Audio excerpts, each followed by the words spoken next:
Oi, boa noite. Graça e paz do Senhor para vocês. Prazer muito grande para mim de falar mais uma vez com vocês. No começo eu já me di conta que vocês eram uma igreja de graça, porque convidaram uma pessoa para ministrar para vocês que vocês não conhecem bem, então uma igreja cheia de graça, né? Depois, quando fui convidado pela segunda vez, ontem que ministrei a segunda vez, eu já percebi que vocês são pessoas de fé. Graça mais fé. Agora sim vai dar uma palavra boa, né? E hoje eu me dou conta que vocês são uma igreja cheia de misericórdia.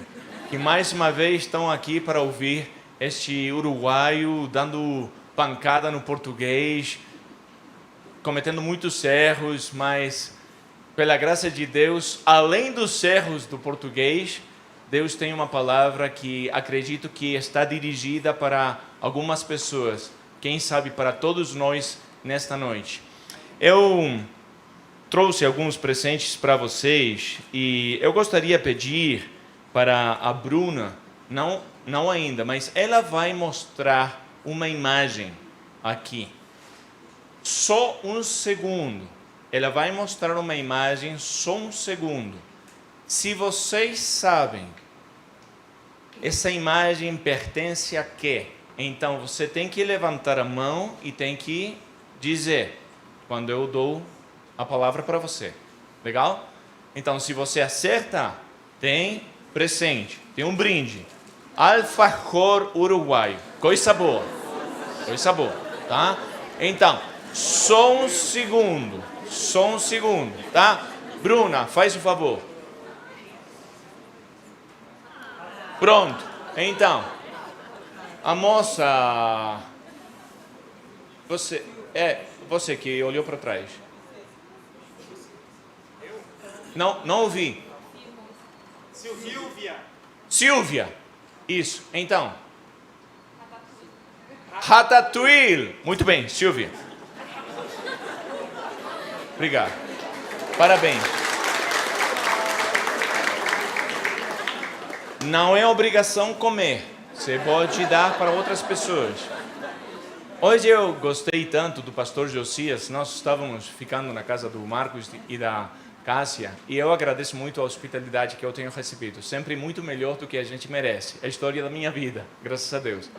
Eu achei tão legal o pastor Josias aproveitando aí o living para dar alguns conceitos de coisas teológicas, de coisas da igreja. Então eu gostei essa imagem e pensei, vamos fazer de conta que nós estamos no living da nossa casa. E nós vamos ter uma conversa, tá? Vamos conversar algumas coisas e eu gostaria de abrir o meu coração para falar com vocês alguma coisa que eu acredito que é muito importante no nosso caminhar com o Senhor.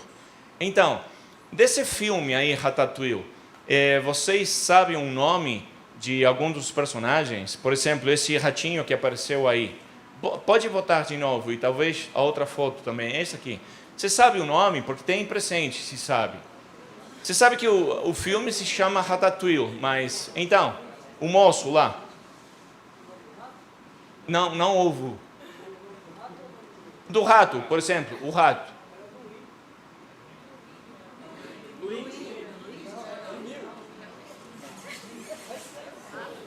Bom, aqui é que temos uma confusão entre o português e o espanhol. Você pode falar qualquer coisa que eu não sei. Eu sei em espanhol como é o nome. Mas tem algumas pessoas que estão falando que não está certo. Desculpa. Então, o moço do som. Linguini. Mas não é o rato, né? Linguini não é o rato, mas tem presente porque é um dos personagens principais. Emil é o irmão do ratinho.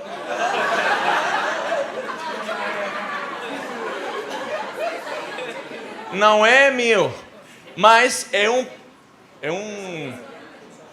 dos personagens. É um personagem, tem presente. Então, aqui. Mas o ratinho, como é o nome do ratinho? Que pena que as crianças já foram embora, né? Agora sim. Você está olhando na internet? Não, né? Tá legal. Então, Vocês vão vir ou estão esperando que eu lance para vocês? Posso lançar, mas é um perigo. Então, tem 3 presentes aqui. Dulce de leite. Que delícia. Então. Tem um sem lactose aí. Vamos orar por você. Não sei. Sem lactose, não sei. É bom para você ganhar pontos com alguma outra pessoa, se você não pode comer. Ah, com a sua noiva. Vai ganhar muitos pontos. Obrigado. Então, doce de leite? Não, para o Emil.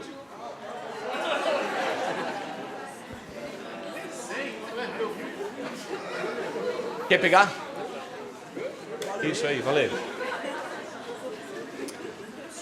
Faz alguns anos, a nossa família, nós temos 4 filhos. Então, o nosso orçamento missionário é fraco. Então, a gente vai para o cinema uma vez por ano, como família. Aí é o pacote completo, né? Pipoca, Coca-Cola. Então, a gente foi para assistir esse filme, Ratatouille. E é um filme com um ratinho aí, muito legal. Quantos de vocês assistiram já o filme? Não é pecado, pode levantar a mão. Por acaso. Então, eu estava aí, um evento familiar que para nós é muito especial. E a sala do cinema estava cheia de pessoas, crianças, tudo mais. Começou o filme e tinha uma criança, não sei que tipo de criança, que tinha um laser. Então começou a apontar a tela com o laser. Tinha um primeiro plano do ratinho, aí o laser indo para cima, para baixo do olho. E eu já comecei a ficar um pouco assim, bravo. Vocês não me conhecem, mas eu, às vezes, tenho um temperamento esquisito, né? Ora por mim, por favor. Então as pessoas começaram a falar, olha, que você está atrapalhando, que coisa. E no momento que eu não aguentei mais, eu simplesmente disse, chega com esse laser! Eu estava muito bravo. E todo mundo se deu conta, porque o laser não apareceu mais. Mas, depois de terminar o filme, eu fui para reclamar para os empregados. Aí eu fui para pedir a devolução da entrada. Olha só como é que eu sou maluco e retorcido às vezes, né? E eu fui para falar com os empregados me chamavam de senhor, porque são pessoas muito jovens. Então eu falo, senhor, nós não podemos resolver isto aqui. Quem pode resolver? Não, nós temos que falar com o nosso chefe. Vamos falar com o chefe. Então fomos falar com o chefe também era um cara assim bem novo, me chamava de senhor. Olha, nós não podemos dar o dinheiro de novo para você, mas nós podemos te dar novas entradas para você usar no filme que você quiser de aqui pela eternidade. Então, fiquei contente, assim, muito orgulhoso da minha batalha, da minha vitória. Mas, depois disso, eu comecei a sentir uma coisa de Deus. Sabe que Deus fala para nós com a Bíblia, mas tem alguns momentos especiais que nós conhecemos a voz de Deus. E Ele, às vezes, toca na gente e fala, tenho que te falar. Mas eu não queria ouvir, porque eu sabia que o Senhor não ia dizer alguma coisa muito bonita. Não queria ouvir, continuei, mas no final eu falei, Senhor. E Ele me falou, então você está clamando com muita veemência por umas entradinhas de cinema, né? E enquanto as coisas que são sérias, que realmente vale a pena clamar por essas coisas, onde você está? Já para esse momento eu estava de todas as cores, estava com uma vergonha danada e me lembrei a possibilidade, a oportunidade maravilhosa que a gente tem de se aproximar para Deus e clamar o nome de Deus. E o título da mensagem de hoje é Clamando na Alvorada. Clamando na Alvorada. E tem um presente para alguma pessoa que saiba de uma pessoa bíblica que está no Antigo Testamento, que ele clamou na alvorada. Quem será? Se você diz só o nome do livro, então já ganha o presente. Uma pessoa que estava clamando na alvorada.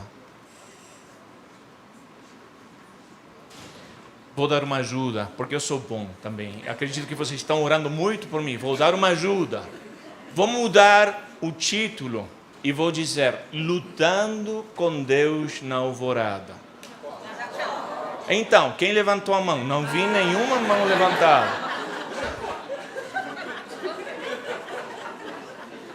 Jacó, venha, que tem presente. Aqui, Jacó. Vou pedir para a minha amiga Cássia para ler para nós Gênesis capítulo 32, versículos 24 até o 30. Olha, agora.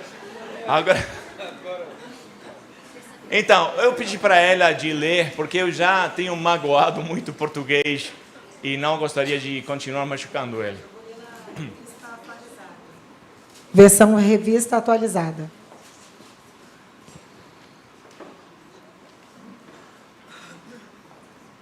Gênesis 32, a partir do versículo 24. Ficando ele só, e lutava com ele um homem até ao romper do dia. Vendo este que não podia com ele, tocou-lhe na articulação da coxa. Deslocou-se a junta da coxa de Jacó na luta com o homem. Disse este: Deixa-me ir, pois já rompeu o dia. Respondeu Jacó: Não te deixarei ir se me não abençoares. Perguntou-lhe, pois: Como te chamas? E ele respondeu: Jacó. Então disse: Já não te chamarás Jacó, e sim Israel, pois como príncipe lutaste com Deus e com os homens e prevaleceste. Tornou Jacó, disse: Dize, rogo-te, como te chamas? Respondeu ele: Por que perguntas pelo meu nome? E o abençoou ali. Aquele lugar chamou Jacó Peniel, pois disse: Vi a Deus face a face, e a minha vida foi salva. Muito obrigado. Vi a Deus face a face, e a minha vida foi salva, a minha vida foi transformada. Quem é este Jacó? É um herdeiro de coisas, de promessas maravilhosas de Deus, que nem você e eu. Nós não estamos aqui para sofrer. Nós estamos aqui para ser abençoados e para ser uma bênção. Nós estamos para ser abençoados e para ser uma bênção para outras pessoas. Às vezes, claro, o nosso caminho tem sofrimento. Nenhum caminho de Deus é para baixo. Eu sempre sei quando estou no caminho correto. É para cima e tem uma cruz. Se não é para cima e não tem uma cruz, não é de Deus. Mas ainda que tenha um pouco de sofrimento, a bênção no caminho de Deus é maravilhoso. E eu queria compartilhar com vocês um pouquinho deste Jacó, que ele tinha todas as promessas de Deus para ele e para a sua descendência, mas, porém, ele estava longe dos caminhos de Deus. Não estava na terra prometida, a terra que tinha tudo a ver com a bênção que estava sobre ele. Então Deus chamou ele para voltar para a terra. Mas Jacó, ele tinha medo de voltar. Sabe por quê? Porque ele tinha um passado. Igual do que você, igual do que eu. Nós temos um passado.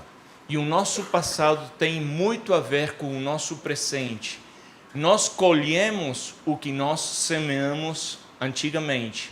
E este Jacó era uma pessoa que tinha fugido da sua terra porque tinha um irmão que tinha jurado matar ele. Eu tenho 4 irmãos e eu conheço muito bem o que é briga de irmãos. Brigas que são muito fortes. Eu me lembro um irmão que eu tenho que mora na Nova York. Faz muitos anos, né? Ele estava me tratando muito mal e eu jurei para ele: eu vou crescer. Agora você está me tratando mal, mas eu vou crescer e eu vou te matar. Essas brigas, se que Deus mudou, né? Deus mudou, eu amo ele, eu estive com ele faz 2 anos. Então, a situação mudou, mas eu sei muito bem que briga de irmãos, às vezes, tem consequências muito más. E Jacó terminou fugindo do seu lugar. ele era, como dizer, uma pessoa que era elástica com a verdade. Nós, às vezes, somos um pouco evangelásticos com a verdade. Falamos verdades a médias, que são mentiras completas. Mas acontece assim. Quem era o avô do Jacó? Abrão. Abrão foi um homem de Deus. Eu não posso me comparar com ele, mas glória a Deus. Deus usa homens simples, que nem você e eu. Deus não procura pessoas assim que tenham coisas excepcionais. Deus usa pessoas simples. Abrão era uma pessoa simples. E como pessoa simples, às vezes tinha alguma coisa que não era bem de Deus. Por exemplo, ele chegou numa região chamada Negev, onde tinha um rei chamado Abimeleque. E Abimeleque, ele gostou da esposa do Abrão, que se chamava Sara. E o Abrão falou para ele: não é minha esposa, é a minha irmã. E então deu uma bagunça para valer, né? Só Deus que liberou. Fez a mesma coisa com o faraó do Egito. Falou: é a minha irmã. Quer dizer que Abrão, porém, seja um homem de Deus, um homem que foi evolucionando, que Deus foi transformando, tinha algumas coisas bem humanas. Às vezes, o fato de modificar a verdade um pouco. O filho do Abrão foi Isaac. Isaac, anos depois, se lembra do rei Abimeleque? Anos depois, Isaac, que tinha uma esposa chamada Rebeca, ele foi para a região do Negev. Ali conheceu o rei Abimeleque. Era o mesmo Abimeleque, era outro Abimeleque, não sei. Alguns dizem que era, outros dizem que não era. Mas a coisa é que Abimeleque gostou da Rebeca, e o filho de Abrão falou para Abimeleque: não é a minha esposa, é a minha irmã. Olha, parece com aquilo que falou o pai, né?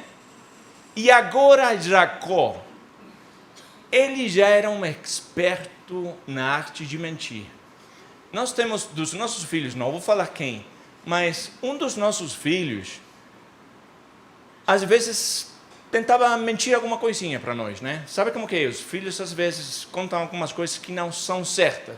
Mas nós, a minha esposa e eu, sempre sabíamos que não era verdade. Porque ele fazia uma coisa assim com a boca dele, quando ele estava contando uma mentira. Não posso acreditar. Eu já sei que é mentira. Não insista porque eu sei que é mentira. Como que você sabe? Não, porque o teu jeito de falar já está me dizendo que é mentira. Então, ele começou a aperfeiçoar a arte de mentir. E falava para nós olhando para o outro lado, para nós não olhar a boca dele. Já falei que era ele, né? Então, nós temos esse jeito de aperfeiçoar coisas que não deveríamos. E Jacó, ele aperfeiçoou a arte da mentira. E ele enganou o seu pai. E é muito perigoso quando nós, para enganar, usamos o nome de Deus. E ele saiu e ele falou, olha, o pai dele falou, Isaac falou: você está de volta tão logo assim, tão rápido? Não, o teu Deus abençoou a minha casa. Então, quando a gente é capaz de usar a Deus para mentir, já o negócio é muito sério. E ele conseguiu a bênção que queria do seu pai, mas imediatamente teve que fugir porque o seu irmão queria matar ele. Agora, este Jacó, que enganou o seu irmão, o seu pai, que o nome dele tinha alguma coisa a ver com suplantar, com tomar o lugar de outro, ele foi para uma outra região, onde vai morar com uma pessoa chamada Labão. E se Jacó era o professor catedrático da Universidade da Mentira, quando foi para lá, conheceu o decano da universidade, que era o Labão. Labão Era um mentiroso para valer. Olha só, e ele ficou lá, e ele ficou apaixonado pela filha do Labão. Tinha duas, Leia e Raquel. Ele ficou assim de queixo caído com Raquel. E ele falou, eu estou apaixonado pela Raquel. Labão, espertinho, falou, sem problema, trabalha por ela 7 anos e é tua. No meu escritório pastoral, no meu living, às vezes eu tenho jovens que vêm para falar, coisa boa, está apaixonado por uma menina, que bom que você fala com a tua liderança. Fala, olha, eu gostaria de falar alguma coisa assim, estou sentindo meu coração, não sei, tem cócegas, tem coisa, nunca experimentei, gostaria de, não sei, orar. Beleza. Às vezes tem pessoas que vêm, geralmente tem pessoas que vêm para contar tudo o que já aconteceu. Não vêm para perguntar, para pedir conselho, só vêm para receber aprovação, né? Já está tudo feito, é só para informar. Mas que bom quando uma pessoa vem para não para informar, mas para pedir aconselhamento, para orar.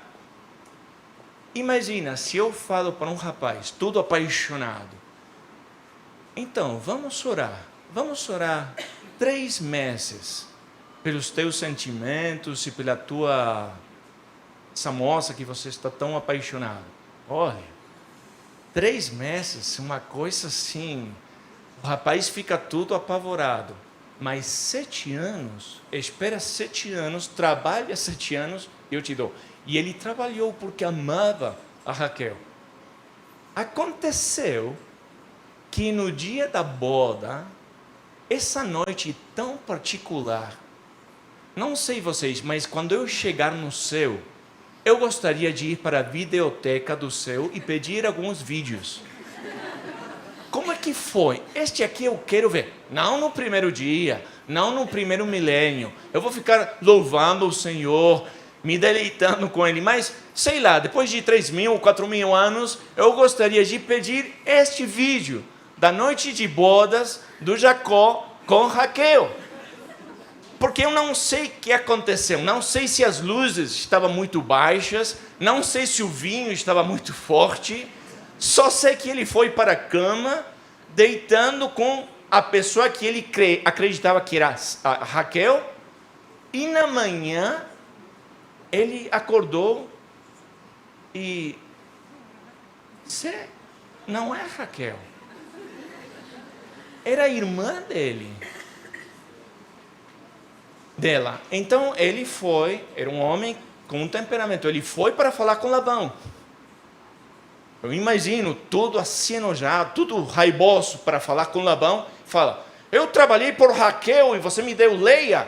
Mas Labão era o catedrático maior, né? Ele falou, fica tranquilo, meu filho, tranquilo. E não acontece aqui na nossa terra que a menor se casa antes do que a maior. Ah, não tinha te falado, nunca te falei. Me esqueci, me desculpa. Um erro qualquer tem. Mas primeiro a maior, mas fica tranquilo, trabalhar mais 7 anos, pela segunda eu te dou. Olha só o fruto do que ele semeou. O que você semeia, depois acaba colhendo. Então, nesse sufoco aí, que ele estava sendo prosperado, mas também estava engolindo, estava comendo do fruto do seu passado, ele ouve a voz de Deus, e Deus manda ele voltar para a terra prometida, a terra da promessa, e ele obedece a Deus e vai. E aí tem esse encontro com Deus, essa teofania que não dá para falar, explicar direitinho, mas tem esse encontro com Deus, e ele começa a lutar com Deus. E eu imagino o Jacó lutando com Deus como uma pessoa que está pedindo para que a sua vida seja transformada. Ele é ciente que a sua vida está padecendo algumas coisas que são o fruto do seu próprio comportamento. Muitas vezes nós gostamos de projetar a nossa miséria e culpar umas outras pessoas, mas chega um momento que a gente tem que ter maturidade suficiente para entender que a culpa, a responsabilidade do que a gente está colhendo é nossa. Não é culpa do meu contexto, não é culpa da minha família, não é culpa dos meus pais, da minha igreja, do meu contexto do bairro, da cidade, do país. É a minha culpa.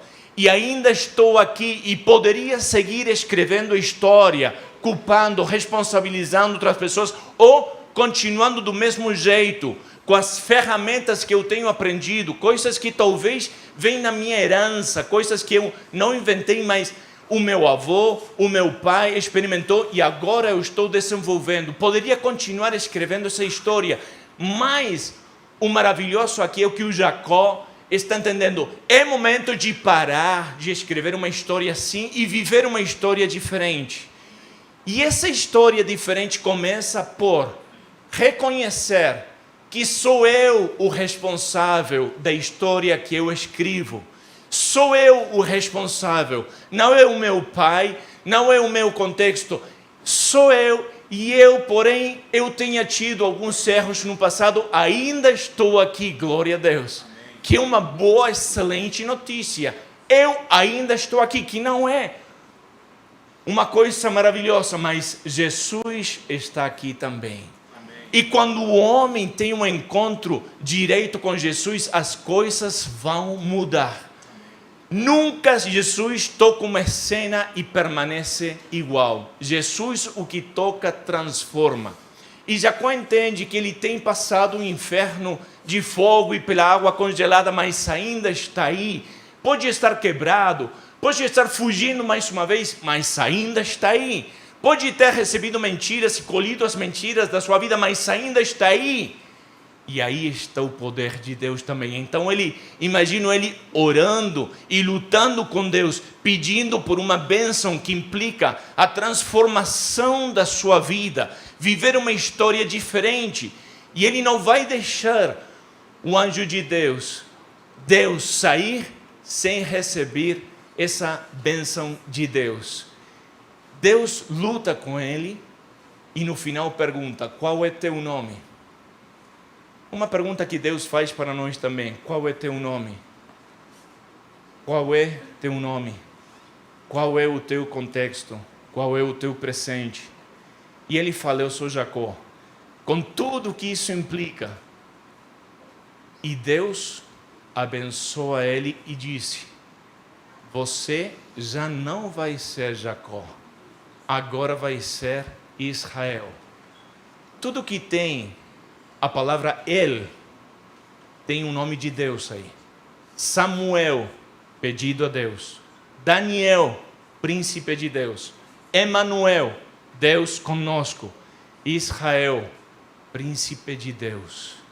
Príncipe de Deus. Deus transforma as nossas vidas.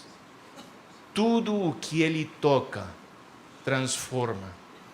Jesus não remenda, Ele não recicla, Ele não faz Frankensteins espirituais, Ele faz coisas novas, Ele renova, Ele faz novas criaturas. Se alguém está em Cristo, nova criatura é. As coisas velhas passaram, todas são feitas novas. Jesus e Deus são espertos em mudar nomes. E quando muda nomes, não está mudando só o nome, está mudando a pessoa, fazendo essa pessoa muito melhor do que era. Isso é o que Deus tem preparado para nós. Isso é o que eu preciso. Irmãos, eu não tenho muita coisa, mas tenho convicções de Deus. E eu escolhi, junto com Deus, esta mensagem porque eu tenho a convicção que é para alguma pessoa particular desta congregação, que você está precisando do toque particular de Deus. Nós não precisamos um título mais, precisamos do toque de Deus. Não precisamos uma situação diferente, não precisamos um psicólogo, não precisamos remédio, porém tudo seja bom. Tem coisas que só o poder de Deus e o toque da mão de Deus pode dar para nós. E nós temos o direito de clamar. Não temos o direito de reclamar, isso é uma outra coisa. Mas temos o direito de clamar a Deus. Clama a mim, diz o Senhor, Jeremias 33:3, e eu te responderei e te ensinarei coisas grandes e ocultas que tu não conheces. Jeremias 33:3. Este pobre clamou a Deus e Deus ouviu. Às vezes ficamos clamando ou reclamando por coisas que não prestam, mas tem coisas que são fundamentais, que são valiosas, que só o toque da mão de Deus pode dar, e Ele está mais do que disposto para tocar a nossa vida e mudar o nosso nome. Quem te viu e quem te vê. Ó Saulo, ó Paulo, quem te viu, quem te vê. A mulher samaritana que foi para o poço de água, ela estava sozinha, não queria interagir com ninguém, porque às vezes a gente prefere o calor do sol do que o calor do olhar das pessoas que estão estigmatizando a gente. Ela foi, queria estar sozinha, mas aí estava o Senhor, teve esse encontro com ela, e aquela pessoa que estava sozinha volta para a cidade de Sicar, e todo o povo vem com ela, porque estava como uma pessoa que tinha recebido o toque da mão do Senhor. O Senhor transforma tudo o que Ele toca. Não sei se vocês sabem que, se têm refletido, estamos próximos do Natal. Desculpa, vou...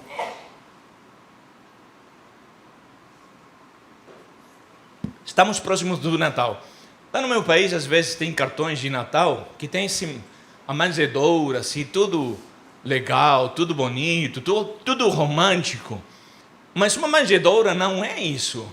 É um lugar assim, geralmente sujo, que tem um cheiro que não é legal. É para os animais comer, para o gado comer. Mas o fato de Jesus tocar uma manjedoura transformou uma coisa muito simples, até que nada romântico, em uma coisa que é emblemática no mundo todo. O Senhor Jesus tocou a história, e a história, nós estamos no ano 2000 e... Tinha esquecido, desculpa. Obrigado, irmão. 2019, mas sempre tem anos, mas 2019 depois de Cristo. A história deste mundo tem um antes e depois de Cristo. Por quê? Porque Cristo tocou a história deste mundo. Um dia, neste mundo, Jesus Cristo tocou uma cruz. A cruz é o elemento mais maldito que o homem tem criado. Não existe nada mais maldito. De fato, a Bíblia diz, maldito todo aquele que é pendurado no madeiro. A cruz é o elemento de tortura pior que o homem tem criado. Leva o homem ao estado superior de sofrimento sem desmaiar, e por horas. Imagina, nós temos hoje outros elementos para matar pessoas, né? Tem países onde as pessoas são condenadas à morte. Tem a cadeia elétrica, tem a forca, tem a injeção letal, tem a câmara de gás. Não sei se você viu alguma vez uma pessoa com uma cadeia aqui pendurada, uma cadeia elétrica, ou uma forca. Seria uma coisa totalmente maluca, né? Mas o fato de hoje nós ter cruzes, estamos dizendo que a coisa mais maldita deste mundo foi tocada pelo Senhor Jesus, e o que era uma maldição hoje é uma bênção para todo mundo. De fato tal que muitas vezes nós exibimos e levamos pendurado uma cruz, como se fosse uma coisa assim, bem bonita. Não é. O que fez a cruz bonito foi o fato de Jesus tocar ela. Tudo o que Ele toca, transforma. Eu não sei qual é a tua vida, não conheço nada. Mas eu sei que você tem um passado, tem um presente e tem um futuro. E a tua vida e a minha vida precisa ser transformada pelo toque do Senhor. Talvez tem pessoas nesta congregação que já estão, que não aguentam as coisas que estão colhendo porque são fruto do seu passado. Não que a história seja totalmente assim maldita, mas tem coisas que não gostariam de repetir. Talvez você venha de um divórcio, 2 divórcios, vem de perder empregos, vem de muitas coisas, de relacionamentos quebrados, e é hora de você transformar a sua vida, escrever uma nova história de aqui pela frente. Glória a Deus. A mensagem do Evangelho: as coisas velhas passaram, todas são feitas novas. Só nos pés da cruz do Senhor Jesus a gente encontra a oportunidade de mudar e experimentar essa mudança. Glória a Deus. Eu preciso o toque da mão do Senhor. Você precisa o toque da mão do Senhor. Jacó, ele experimentou o toque da mão do Senhor, mudou seu nome. Sabe o que? A história deste enganador nunca se escreveu do mesmo jeito. Se você olha, que não dá para olhar, o resto da história de Jacó já não tem engano. Tem alguma colheita que ele tem ainda de coisas que seus filhos fizeram, mas não é ele. E o dia que ele morre, os seus olhos estão fechados, já não consegue enxergar, mas espiritualmente tem uma visão, tem um discernimento que daria para falar 2, 3 palestras ao respeito do discernimento do Jacó. Ele experimentou o toque da mão do Senhor. Vidas transformadas, clamando na alvorada. Irmãos, às vezes a vida tem me encontrado clamando por coisas que não eram muito importantes, mas eu quero clamar para Deus por coisas que são importantes. Eu preciso, Senhor, me mudar em áreas que eu sei que já não quero repetir a mesma história, e que sei que o poder para revertir a situação não está em mim, não está no mundo, está no poder de Deus. E quando eu venho para Ele, olha, o toque do Senhor transforma. Ele olha para nós com esse amor que só Deus tem para cada um de nós. Eu gostaria de te convidar nesta noite, falando de transformações e de vidas mudadas. Gostaria de te convidar para, perante o Senhor, ter um momento para pensar na tua vida. Será que hoje é uma noite que eu tenho que clamar seriamente para Deus? Será uma noite de sinceridade que eu tenho que falar para Deus? O problema não é o meu contexto, o problema não é a minha igreja, o problema não é o meu país, a minha cidade, o problema sou eu. Será que é o momento de ter um momento de sinceridade e ter um momento de pedir para Deus que só o toque da mão do Senhor pode revertir a minha vida, me mudar de dentro para fora, para ser abençoado e para ser uma bênção desde aqui e até os confins da terra? Quero te convidar para orar e para terminar com um momento de oração.